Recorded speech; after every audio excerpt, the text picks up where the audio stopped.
கட்டிடம் அதாவது சாலை பணியாளர்கள், கட்டிட தொழிலாளர்கள் இவங்கெல்லாம் வந்து கண்டிப்பா வேலைக்கு போய் தான் ஆகணும். இவங்க வந்து அதாவது வேலை செய்யணும். அடிக்கடி வந்து நிழல் பகுதிக்கு வந்துக்கணும். தண்ணி தேவையான அளவு எடுத்துக்கணும். மேல வந்து ஈர துணி மாரி போட்டு துடைச்சிக்கணும்.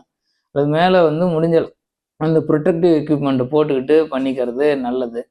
இல்லைன்னா வந்து ஹீட் ஸ்ட்ரோக் வர்றதுக்கான வாய்ப்புகள் இருக்கு. இந்த கர்ப்பிணி பெண்கள், குழந்தைகள், முதியவர்கள், இந்த கட்டிட தொழிலாளர் இந்த மாதிரி இது எல்லாமே சாலை பணியாளர்கள் இவங்க எல்லாமே அந்த ரொம்ப வல்னரபிள் குரூப்னு சொல்லுவோம். ரொம்ப அதிக கவனம் எடுத்துக்க வேண்டிய இந்த இது வல்னரபிள் குரூப் பீப்புள் இவங்க எல்லாமே. இவங்கள வந்து பாதுகாக்கணும். ப்ளஸ் வந்து இந்த மாதிரி யாருக்காவது ஒருத்தவங்களுக்கு ஹீட் ஸ்ட்ரோக் வந்துருச்சு, திடீர்னு மயக்கம் போட்டு விழுந்துட்டாங்க அப்படின்னா உடனே அவசர உதவி 108 ஏதாவது ஒரு ஆம்புலன்ஸ் சர்வீஸை கூப்பிடுங்க. நிழலுக்கு கொண்டு போங்க. தண்ணியை வந்து மேலே ஐஸ் வாட்டரை ஊற்றி அவங்கள வந்து குளிர்விக்கணும், உடம்பை குளிர்விக்கணும். அவங்களுக்கு வந்து உள்ள நீர் கொடுக்கணும். தேவைப்பட்டதுன்னா வந்து ஹாஸ்பிட்டலில் வந்து ஐவி ஃப்ளூயிட் மாதிரி உள்ள வந்து ட்ரிப் ஏற்றுவாங்க. இந்த மாதிரி எல்லாமே பண்ணணும்.